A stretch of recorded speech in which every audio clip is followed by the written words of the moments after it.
So now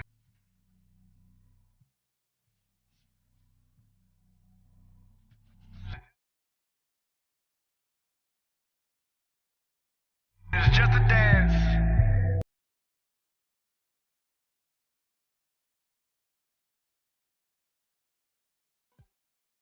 3 Ramapo Radio, WRPR Mawa.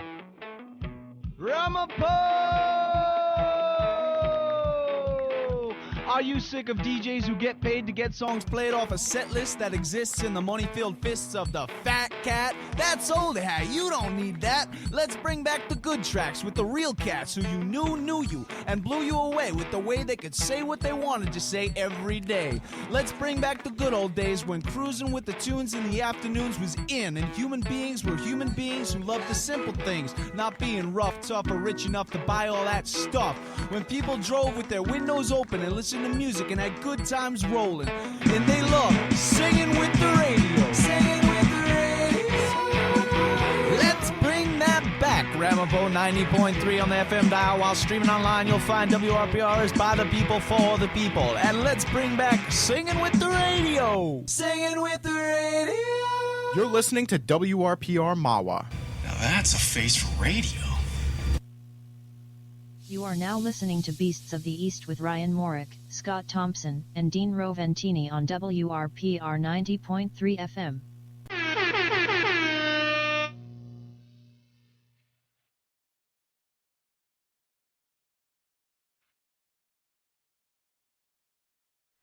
Hello, fans of all ages. We are indeed the Beasts of the East.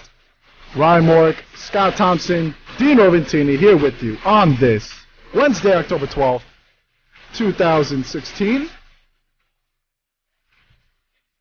Thank you for tuning in on WRPR 90.3 FM, Mawa, Ramapo College Radio. How are you guys doing today? Okay. Well, I woke up late for our game. You did wake up late. I woke up at 12. Our game was at 12.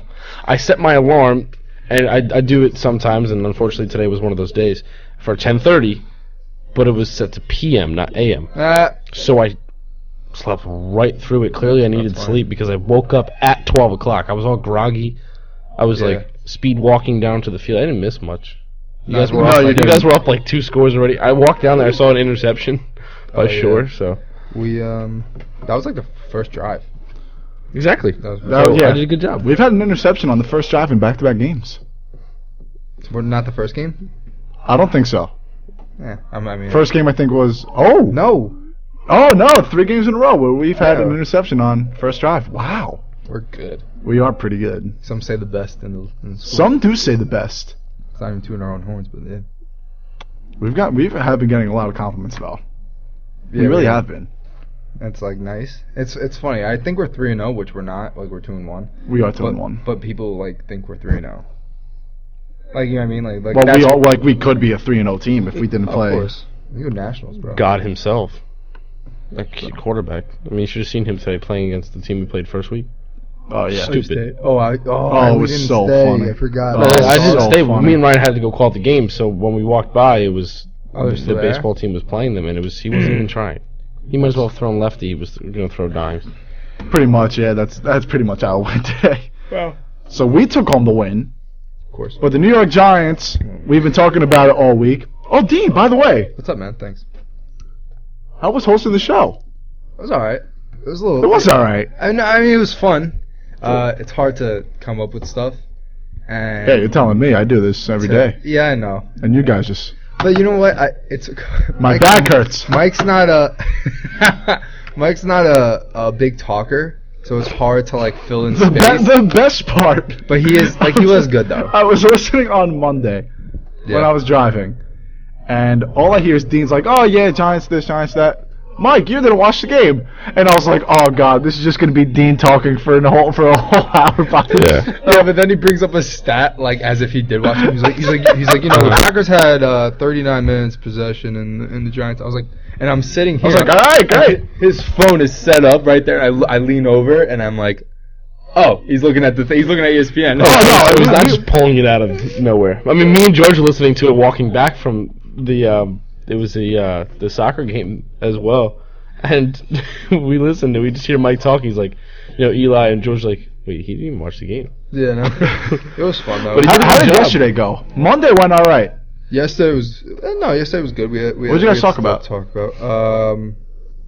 Basketball, What did we you talk said again? Colin Kaepernick? Yeah, we called Kaepernick. We went back to basketball. Kaepernick got named the starter today.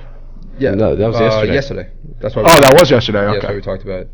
And then what did we start the show? What did I start the show with? I don't know. Mike explained to me Something afterward. else, but like something like relevant. I forgot. I would hope. I mean, I know, but like I forgot what it was. I don't know. How can I didn't record it? Because I don't know what to do after I record it. I'm still learning. You could just record it and then just leave it, and then he'll touch it. Oh, yeah, I was thinking that, but no, there are times where I go in that studio and it says recording 1 day, 12 hours, and I'm like, oh, someone forgot to shut the record job, button guys. off. Oh well. So, New York Giants 2-3. They're going up against the Baltimore Ravens on Sunday. Oh, I talk about Poppy. Sorry. Oh yeah, that's right. That's I right. figured. All right. Sorry. So, 2-3, going against Baltimore at home, a game that you should win, and they should win next week against LA in London. Hopefully, the Giants go 4-3 entering the bye week. But before that,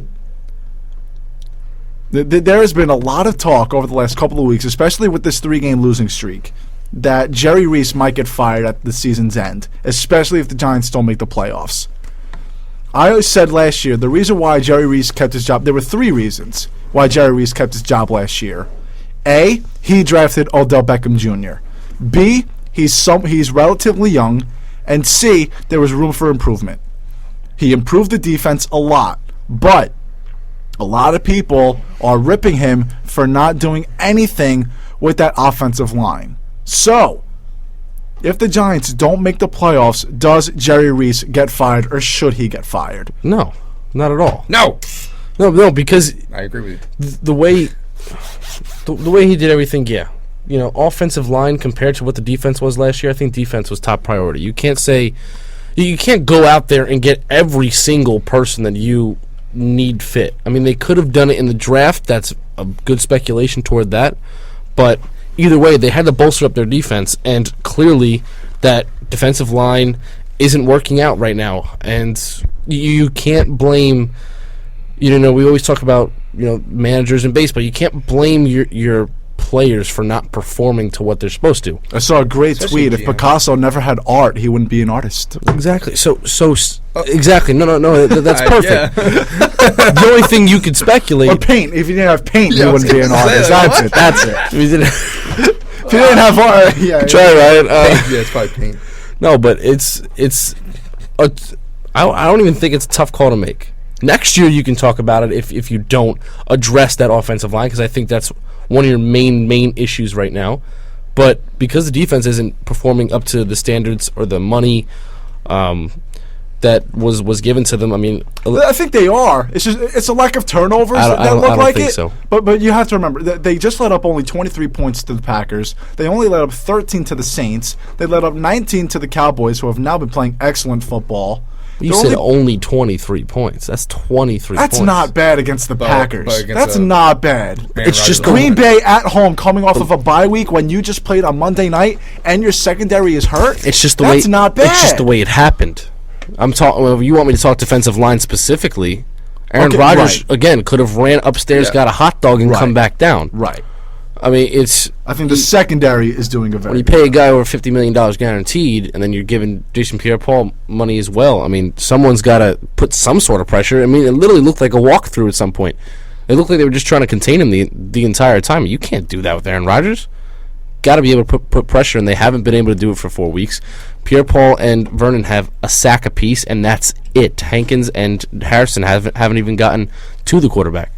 So, I think it's kind of.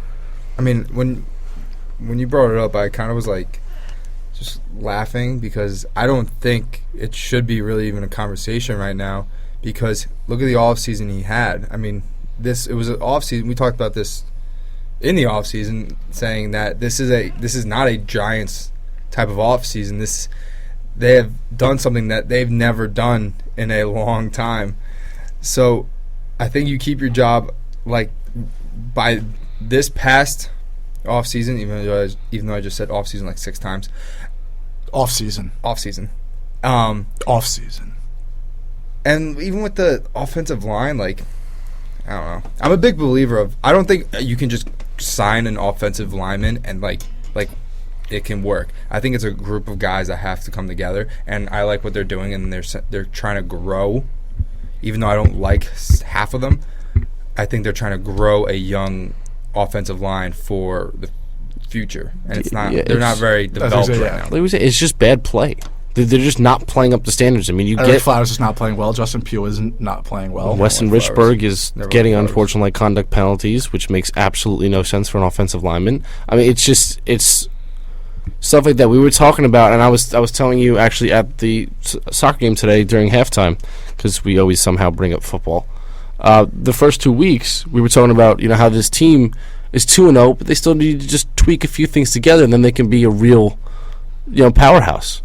And it was one or two incidences that happened. Now you look at games, you're like, all right, what actually went right? Because there's just too many things between offense and defense and holding calls, unsportsmanlike conducts on picks. It's just dumb football. And somehow the Giants have managed to do that for 3 weeks straight. Now, I agree with both of you. I do not think Jerry Reese should be fired. Did I want him to do something with the offensive line? Yes. But again, the main focus was defense. You had one of the worst defenses in NFL history last year. That's why they lost games. This offensive line is not any worse than what they were last year. If anything, they are getting better. Mm-hmm. I think that's very tough for people to realize, but you also have to remember, Rashad Jennings is hurt. Shane Vereen is hurt. Eli Manning is flat out not playing well. His play is not because of the offensive line. His play is just the fact that he can't throw a football the right way anymore. He's looking how Peyton did toward the end of his career. Peyton Manning could not throw a football all that well. Eli Manning is doing the same exact thing right now. And when I called in on Monday, I said, maybe it's just age. Maybe it's that one play where he got absolutely smoked against Washington and he has not been 100% healthy. That is personally my opinion. I think he's playing hurt because the first 2 weeks he did play pretty well. And I don't think it's a coincidence that since then he's played poorly, especially against Green Bay, who had two of their starting corners hurt, and they're already a bad defense to begin with. So I think that Eli Manning is playing hurt. But going back to what I said, this team, this offense, was a top 8 offense last year in the league. They had the 8th most points, 6th most yards. It was the 8th and 6th in yards and points. I forget which one was which. They scored 28 points a game last year. And they led up about 28-29. The defense was the reason why they lost games, not because of the offensive line. And you know what? They did make the offense better. They got Sterling Shepard. Sterling Shepard is their number 2 receiver, and we've been saying it every show, every time we talk about the Giants, those 3 might be the best receiver trio in the NFL. So the offense got better. You have depth at the running back position now with Jennings when he's healthy. Vereen, unfortunately, he's out for the year. But you have Darkwa. You have Rainey. You drafted a running back in Perkins. They have a lot of depth. Sure, the offensive line didn't get touched, but again, Rashad Jennings led the NFL for 4 weeks, dating back to Week 14 of last year. Heading into the Saints game, he led the league in rushing yards. So when your starting running back is hurt, the starting running back who was finally getting a lot of playing time, when he's hurt, and your second running back is hurt, and your quarterback is not playing well, you can't really blame the offensive line. Are they a great offensive line? By all means, no. But again, the main focus was the defense, and Jerry Reese improved the defense. It's not what we have been expecting. They finally got their first turnover on Sunday.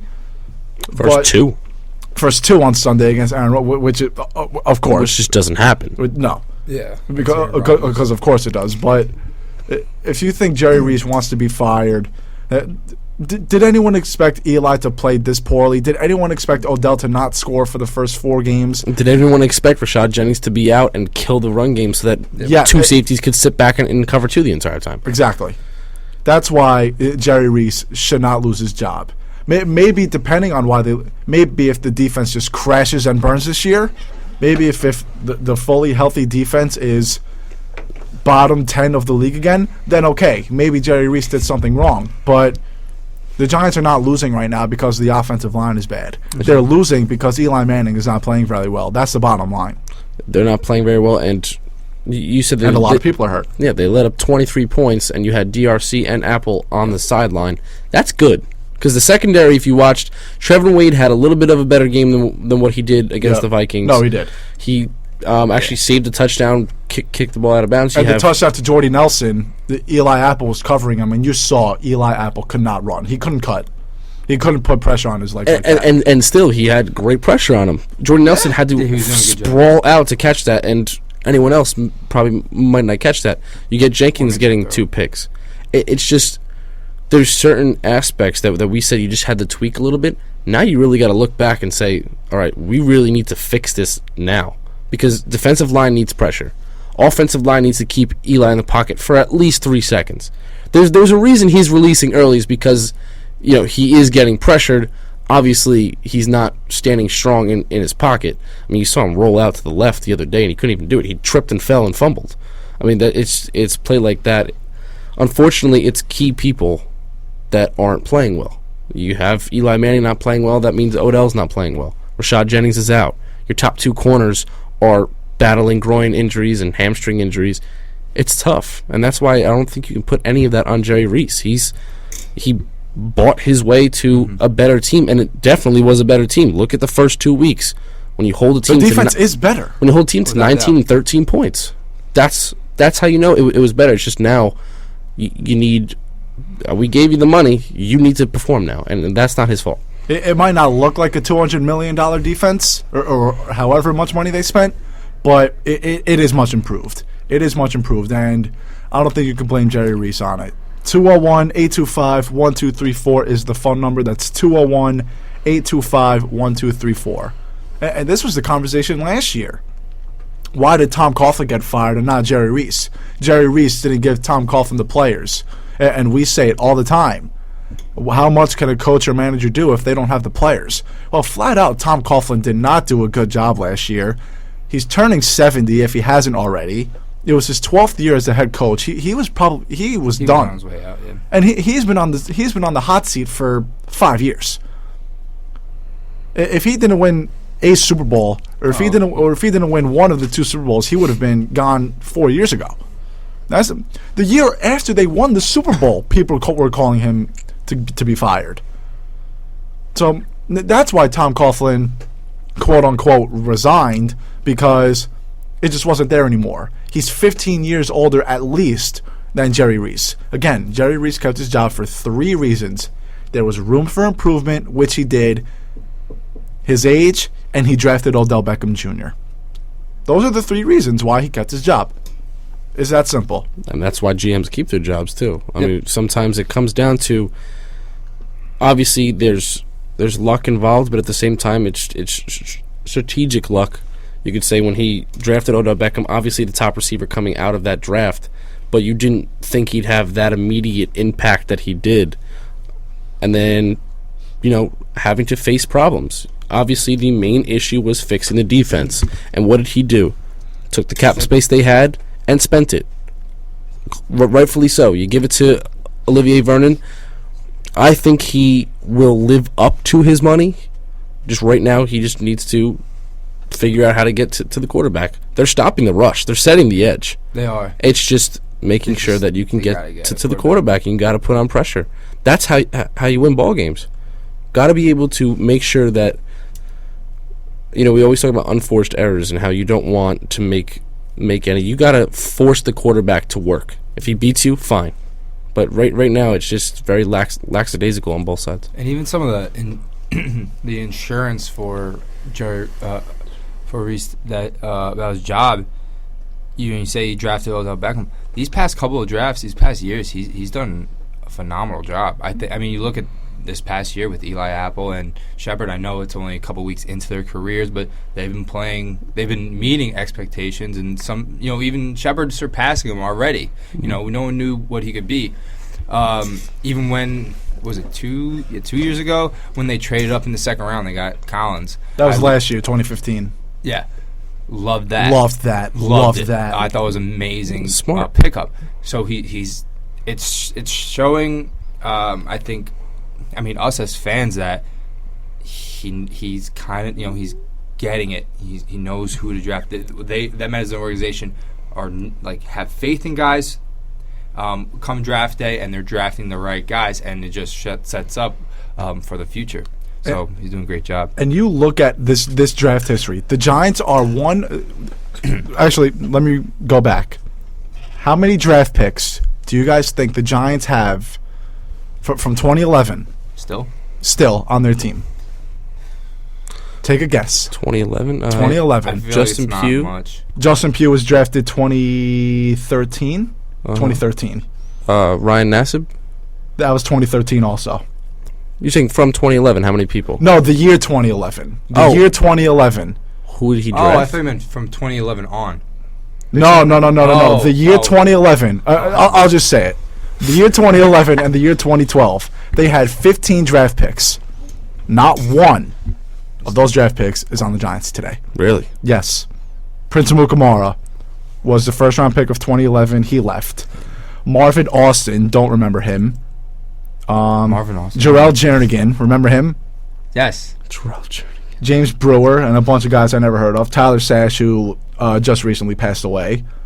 And then 2012, David Wilson. That was bad luck. David Wilson was bad luck. He was explosive.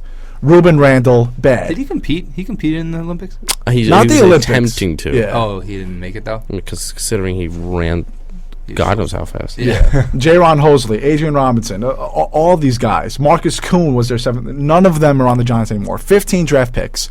Not one of them are on the Giants. And even 2013, Justin Pugh, Jonathan Hankins. And you have Cooper Taylor there. Ryan Nassib is your backup. DeMontre Moore, he was supposed to be great talent, and then he just couldn't get out of trouble. But 2014, 2015, and 2016, obviously, everyone is still on the team. Everyone is still on the team. So Jerry Reese has done. You might not have complete star power with the offensive line. Well, you have Eric Flowers, who was first round 2015. Who hasn't really lived up to it. 23rd, right? Not yet. Same thing with Justin Pugh, first round 2013. Weston Richburg, second round 2014. And they didn't draft a lineman in the draft this year, which I was very surprised about. But to have 2 years. And even 2010, one player, JPP. 2009, Will Beatty. And I think that's it. No one from 08. Zach DiAsi from 2007.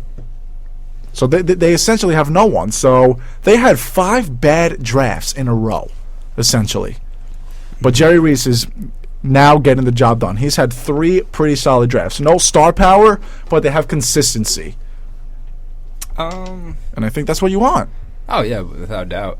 I mean, your one star power is Odell Beckham Jr. See, what he gets, though, is what I like about him is that he gets NFL-ready players. And it's not just in the first, second round. Obviously, those guys are going to be NFL-ready. It's working your way from the 3rd to 7th rounds when you draft guys like Darian Thompson last Paul year. Perkins. Guys that Bobby Hart can play, in my opinion. No, he can, and especially with Paul Perkins and Darian Thompson. If you want to look at last year's draft, I mean, you take a guy from Boise State who broke the interception record in the Mountain West Conference, not just at the school.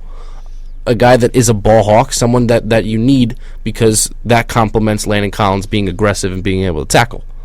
Then you get a guy like Paul Perkins who supposedly is an all-around back. He needs to work a little bit on his blocking, but he did do that at UCLA, and you can see that he has spurts of, talent. His athleticism is unmatched when he has the ball off these screens. So obviously, Reese understands how crucial the entire draft is, not just the first couple of rounds.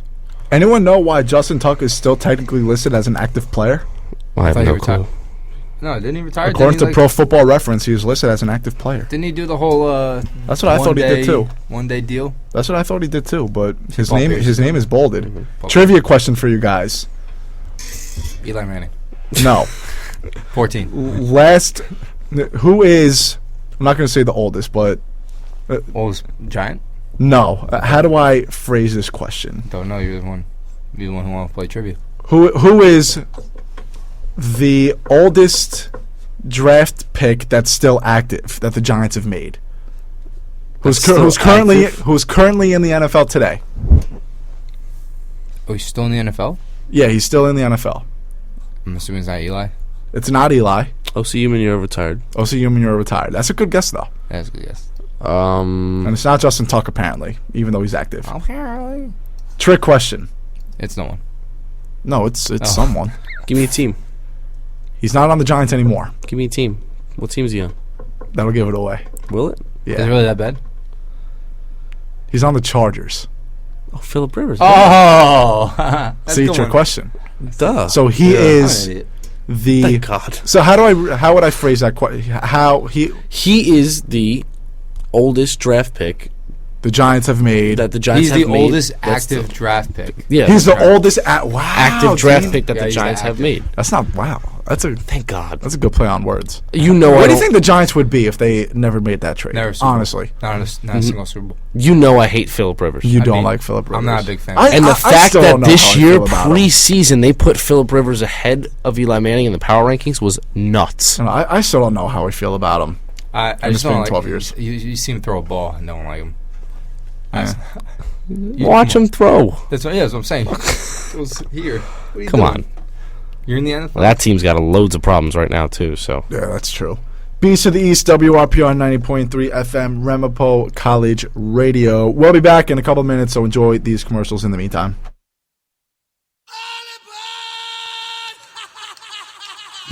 Hi, this is Ozzy Osbourne. For many years, you know I've had a drink problem and I'm trying to battle that problem every single day. But one thing I don't drive my car when I'm drinking. I get someone to drive me. Do not drink and drive. It's the stupidest thing. If you drink, just don't drive. Not only are you going to hurt yourself, you may hurt some other person, and you wouldn't want that on your conscience, would you? A public service announcement brought to you by the U.S. Department of Transportation, RAD, the National Association of Broadcasters, and the Ad Council. Champion, real-life checks mechanism. Hi, Shaquille O'Neal for RAD. This is not your normal PSA. Don't be stupid. Don't drink and drive. If you're going to go out and have a good time, it's fine. But designate a driver to drive home.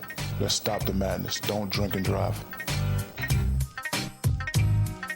A public service announcement brought to you by the U.S. Department of Transportation, RAD, the National Association of Broadcasters, and the Ad Council. Hey, this is Flea from the Red Hot Chili Peppers for RAD. I'm here to remind you that drunk drivers are still a major killer of young adults in this country. So always choose a designated driver, and remember, music lives, you should too. Getting born in the state of Mississippi. Papa was a copper and mama was a hippie. A public service message brought to you by the U.S. Department of Transportation, RAD, the National Association of Broadcasters, and the Ad Council.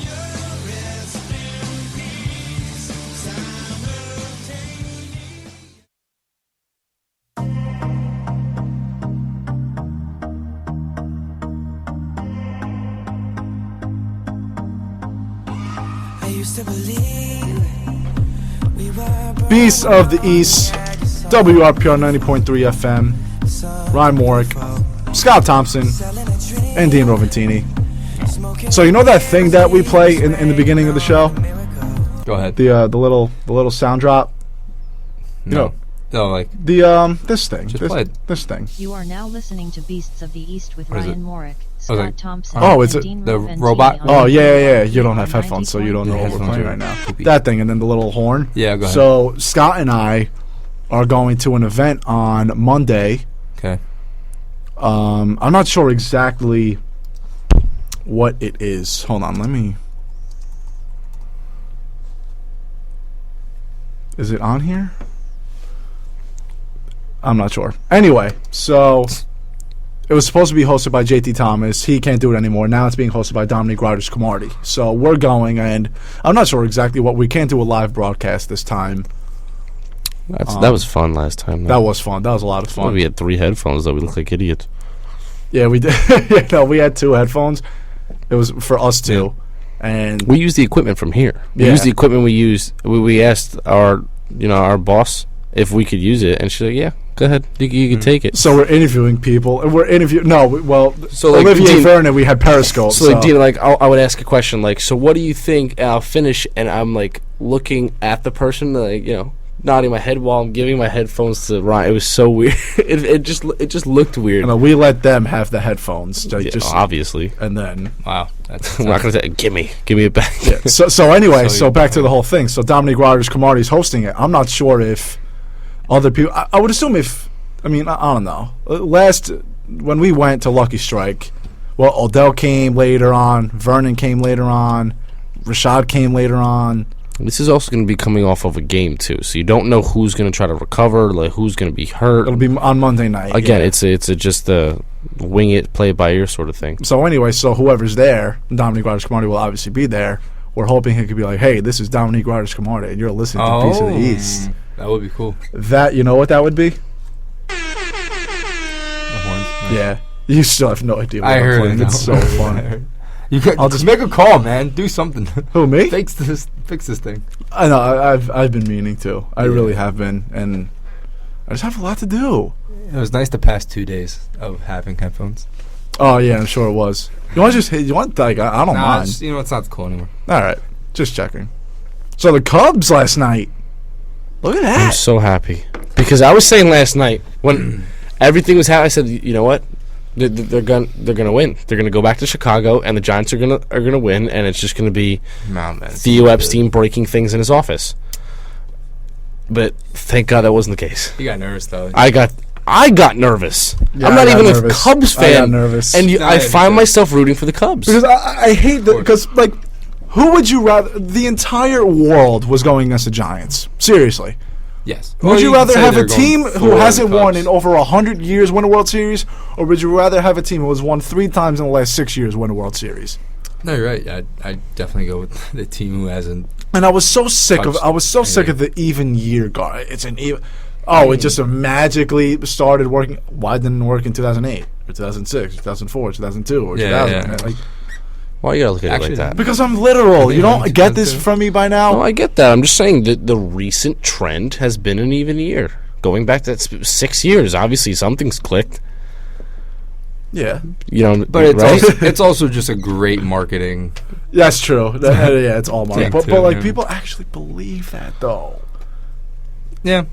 But I have to admit though, on the outside, on both sides, the American League and National League, this has been a very fun postseason to watch. Yeah. And we were saying this the other day.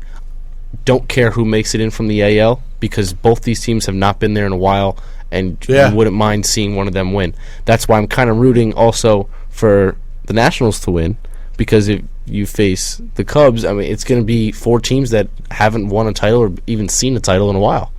Well, I'm rooting. I will be rooting for Cleveland though, over Toronto. I'm starting to legitimately not like Toronto though. Why? I just don't. I don't like Josh Donaldson. I don't like anyone. I just think he's a little punk. I love it. I think I don't. I don't like. No. I love the passion, but I don't know. I like Donaldson. I like him. Their fans make me. I don't. I'm not going to say I don't like a team because of their fans, but I don't like their fans. So because of the beer thing. Yeah, just everything. Even last year too. Mm-hmm. But I'm the one wearing a Cleveland hat, not. You're not exactly. No, but it's like I said. I'll sit down, and being a baseball fan, which is why this postseason has been so good, I can sit down and watch each game and love it because there's suspense. There are great pitching matchups. Oh, yes. There's home runs. There's Javier Baez making crazy plays. There's everything you can think of in this postseason so far.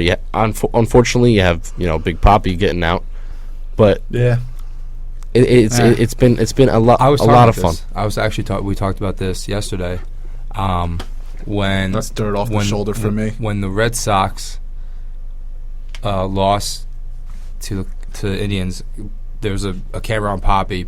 He watched it, ran into the locker room as soon as the catch was made, and that's fine with me. It's probably a lot of emotions. This is your final game. You're done.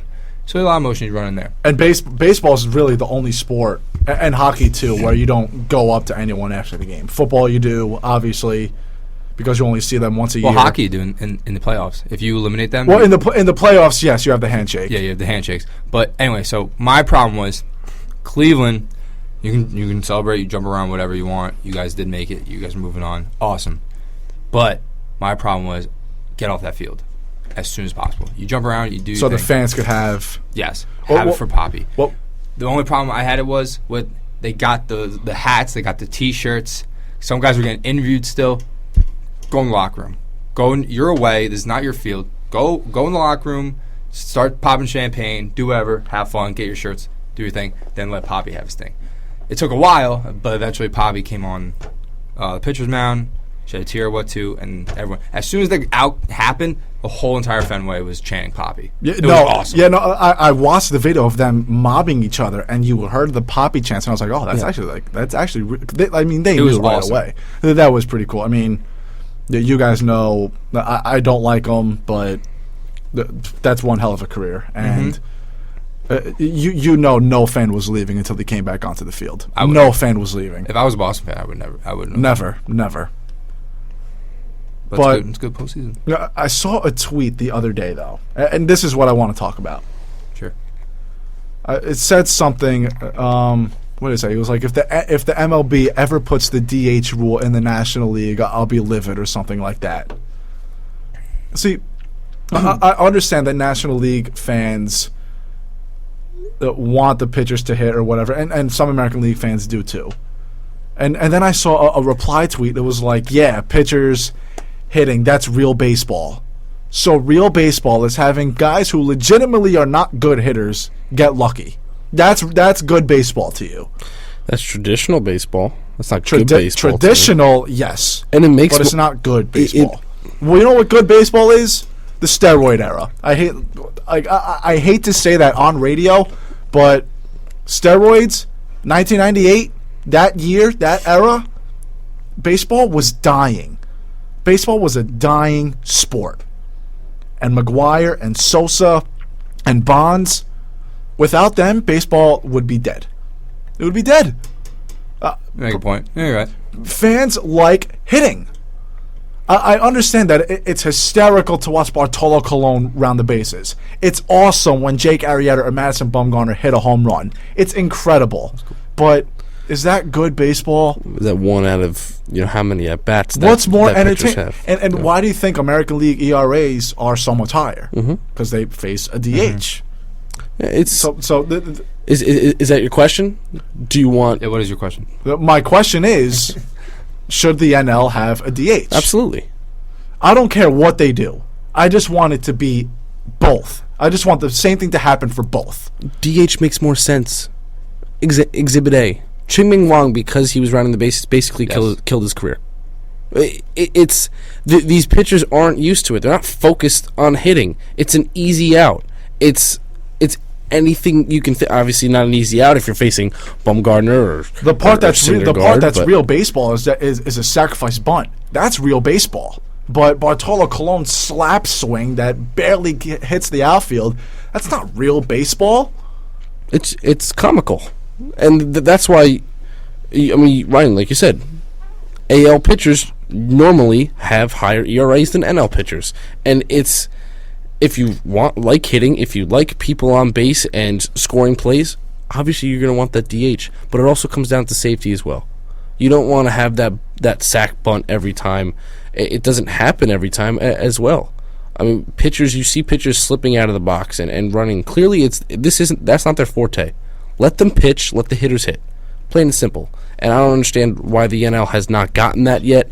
And it seems that they're going to be completely stubborn because obviously it gets brought up every year and they say no. And what's funny is at college, everyone has a DH. Yeah. In high school, everyone has a DH. It makes sense. You want to put your best hitters out there. You want to give yourself a best chance to win. Pitchers don't do that. Well, remember, DH is also, it's not like a mandatory thing.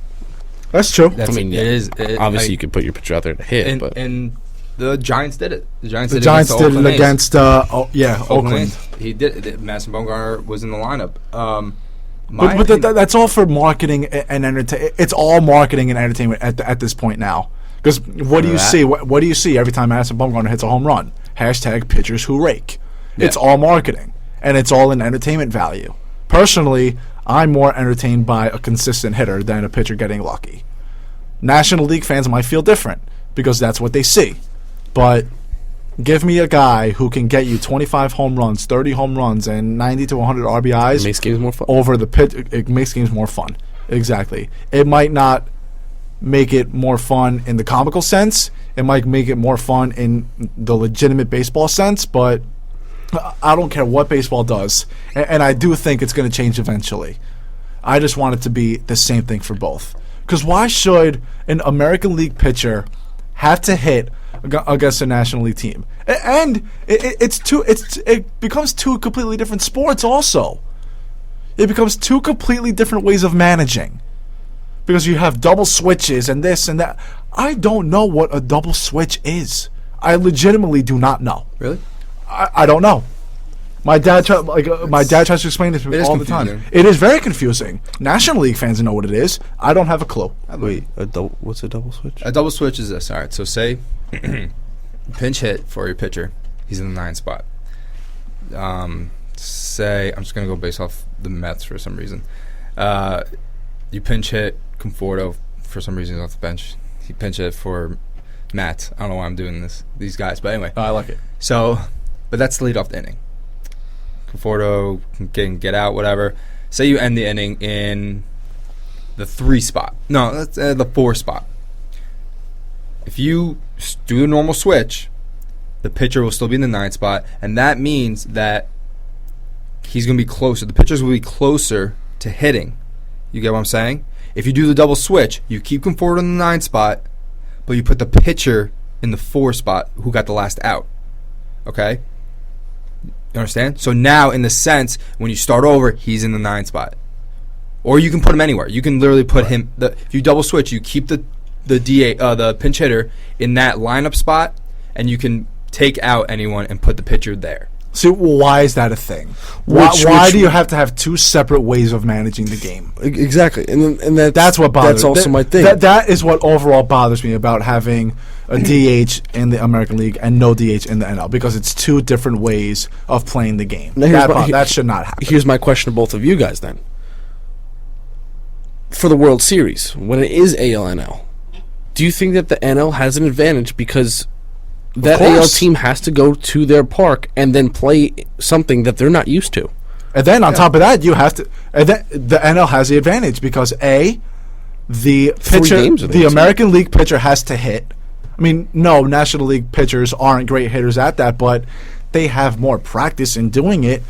So that's A. B. Let's say the Yankees made the World Series last year. Was Alex Rodriguez going to play?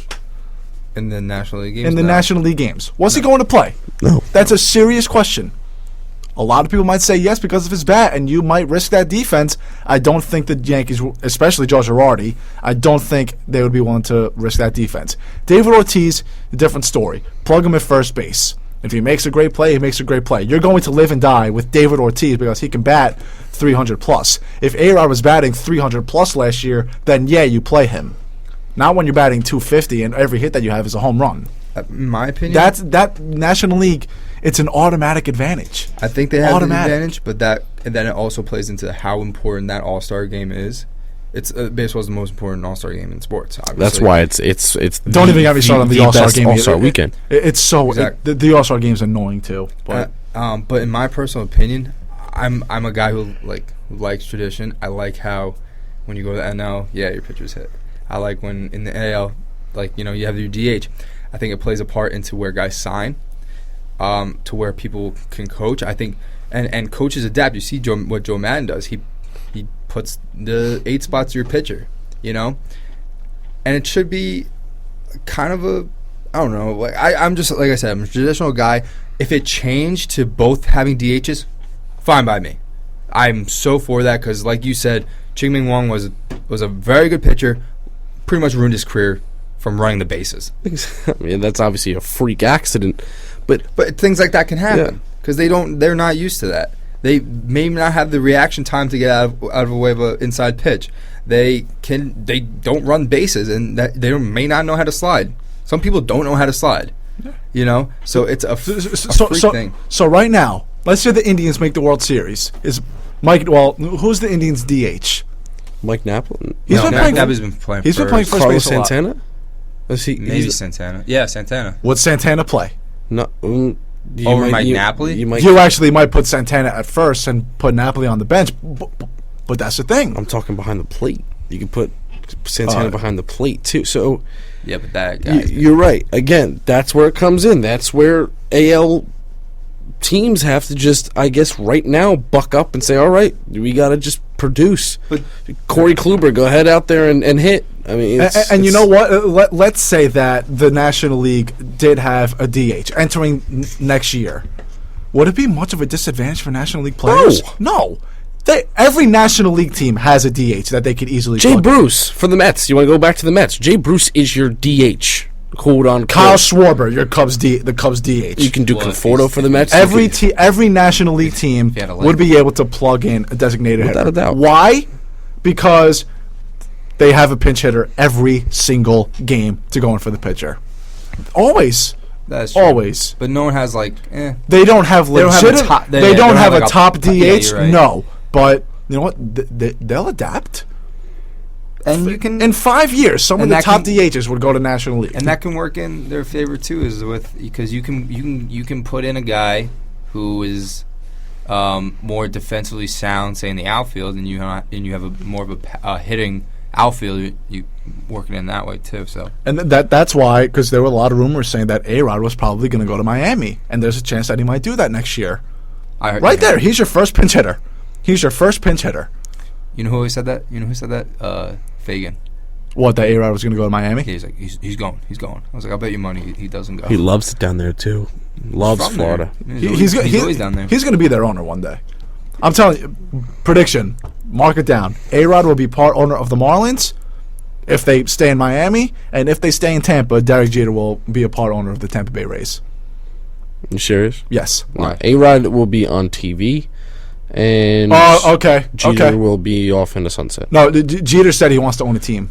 He's on record saying he wants to own a team. I think A-Rod, if he's smart, I mean, obviously he's a very, very smart man, but he was almost critically acclaimed last year for doing his World Series coverage. I'm sure he's going to do it again. Smart. No, he's been doing it. You know what the first thing he said? Because he's already on Fox Sports. First thing he said, if the Mets catch the ball, they win the World Series. First pitch, Matt Harvey lets up. Yoenis Cespedes drops the ball, then it's an inside the park home run. Mm-hmm. The guy's a genius. And it also comes down to how long has he been in front of a podium? His entire life. That's true. But so he's very good at public speaking as it is. Through adversity and everything else in between that. Fox Sports they're geniuses. They have A-Rod, Pete Rose, Frank Thomas. Three of the best players of all time. Yeah. I'm not sure if one of them is going to be. I'm not sure if I really liked Pete Rose. He's very traditional. That's all for ratings. I feel like he's going to say something. And his wrong. jet black hair, with wrinkles. Oh, I do like Frank Thomas though. And then those are two smart guys. I think honestly, if you want to talk football too, I would love A-Rod to talk football if he could. You put A-Rod next to Joe Buck. Didn't he? Done. What? Did he? Wasn't he like on? A couple weeks ago, yeah. Yeah, right. And last year, too, for a little bit. He broke the thing. He broke the thing last year, yeah. Beast of the East, WRPR 90.3 FM. We got 10 minutes left on the show. We'll make it about 8.5 or so, I guess, when we come back, so don't go anywhere. Hey, parents of children with asthma, here's another hit from the Breathe Easies. Don't smoke in the house. Don't smoke in the house. Don't smoke around the kids in the house. Don't smoke in the car. Don't smoke in the house. Don't break my heart with your secondhand smoke in the kids. It can trigger the asthma. Preventing asthma attacks can be as simple as making your home and car smoke-free zones. For more Breathe Easy tips to help stop asthma attacks, go to noattacks.org. Brought to you by the EPA and the Hey, this is Flea from the Red Hot Chili Peppers for RAD. I'm here to remind you that drunk drivers are still a major killer of young adults in this country. So always choose a designated driver, and remember, music lives, you should too. Getting born in the state of Mississippi. Papa was a copper and the mama was a hippie. A public service message brought to you by the U.S. Department of Transportation, RAD, the National Association of Broadcasters, and the Ad Council.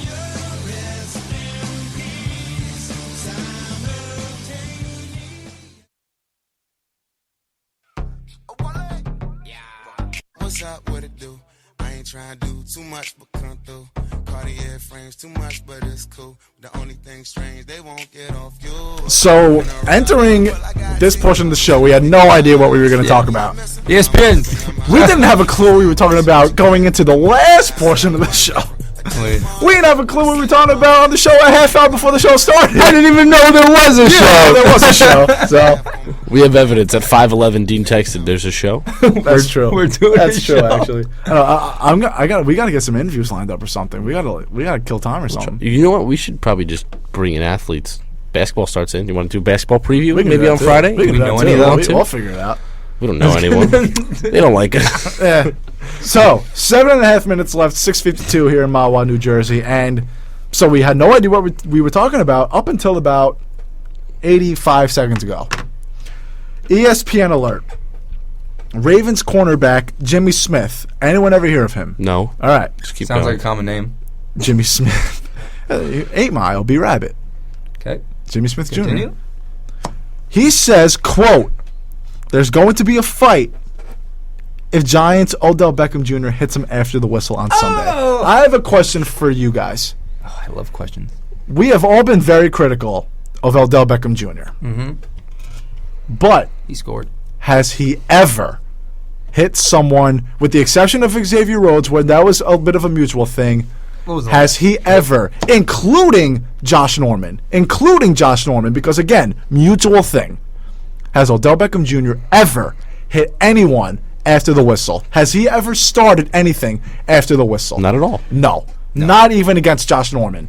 Plain and simple, no. I mean, everything he does is Could be cheat, but it's not yeah, before, I'm it's trying before the whistle. I'm trying to be very sensitive with this. It's everything is done in game. When the whistle happens, the guy Whether walks it's back clean to the or not, huddle. whether it's clean or not, it's during the game. And he walks back unless to the if it's huddle. mutual. Unless if it's mutual. And you made a good point. Who's the one hitting him after the whistles? Corners. Who's the one getting in the face after the whistles, with the exception of Xavier Rhodes? Corners. The corners. So it's. Can we just get away from this guy? Can we just stop talking about Jimmy Smith? You wanted your 5 seconds of fame because you brought up Odell Beckham's name? I was just gonna say that. That's what he's probably doing. One, he's doing this for he's say, hey guys, I'm Jimmy Smith. Thanks for noticing me. And then 2, he just goes, well, here's.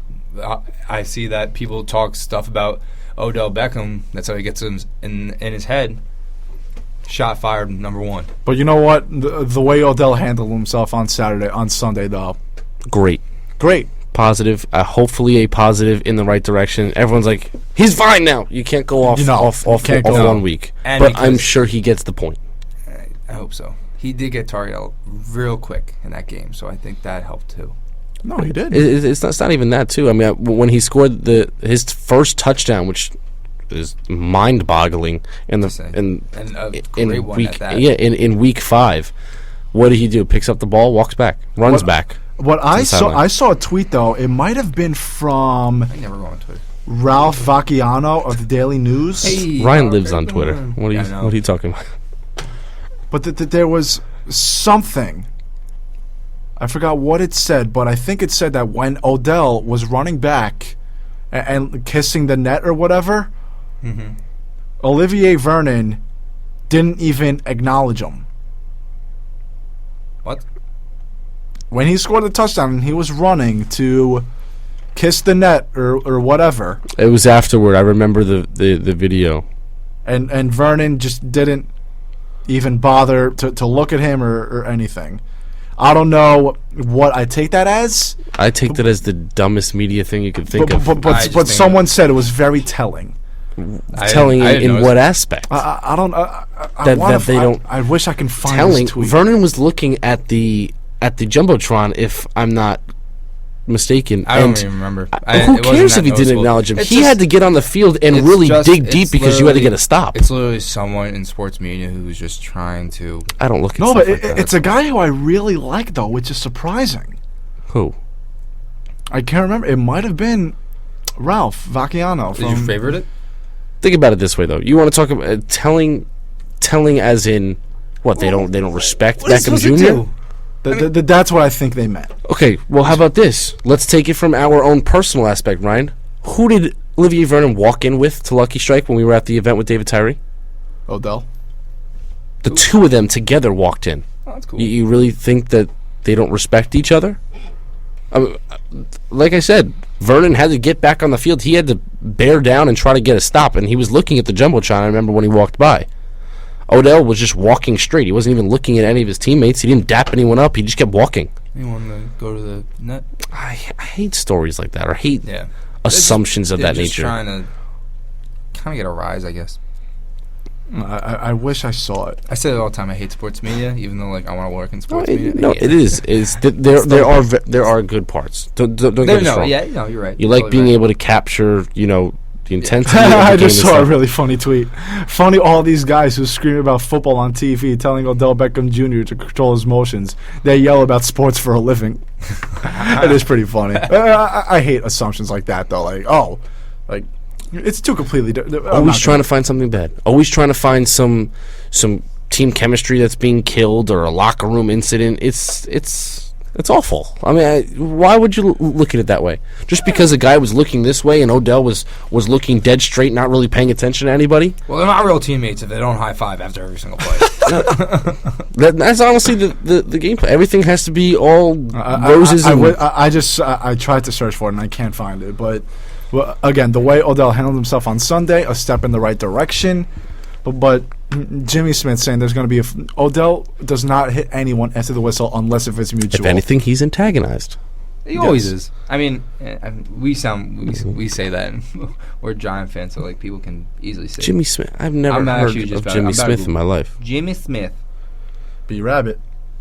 But again, I've never seen Odell hit anyone after the whistle. Again, unless if it's mutual. Unless if it's him and Norman tackling each other to the turf. But again, like you said, Scott, 5 minutes. 5 minutes of fame. That's all it is. It's not even 15. There's got to be a fight. What are you going to do? Get suspended? Get toasted? Have fun. That's what's going to happen. Odell's, But again, look what the media focuses on. Again, Odell Beckham, one incident. How about you focus on how the Giants really need to change their entire team right now if they want to be a playoff contender? The problem is Eli right now. Jimmy the Smith, problem is Eli. 27th pick overall in the 2011 draft, played at the University of Colorado. Still never heard of him. So you didn't even play in the ACC or the SEC or the Big 12. You played at the University of Colorado. Hey, come on now. Carson Wentz practically played D2 football. And he's second overall practically, it basically was D2. He has again, I know his name, and he's good. I've never heard of Jimmy Smith in my life. Plain and simple. WRPR 90.3 FM Mawa. Thank you very much for tuning in to today's show. Ryan Moore, Scott Thompson, Dean Rovatini, Beast of the East right here on Ramapo College Radio with us. Not goodbye to see you later. But Dean, you won't be here later because you have class tomorrow. Scott and I will be right here in the studio on WRPR 90.3 FM tomorrow. So, Scott and I will see you later. So long and take care, everybody.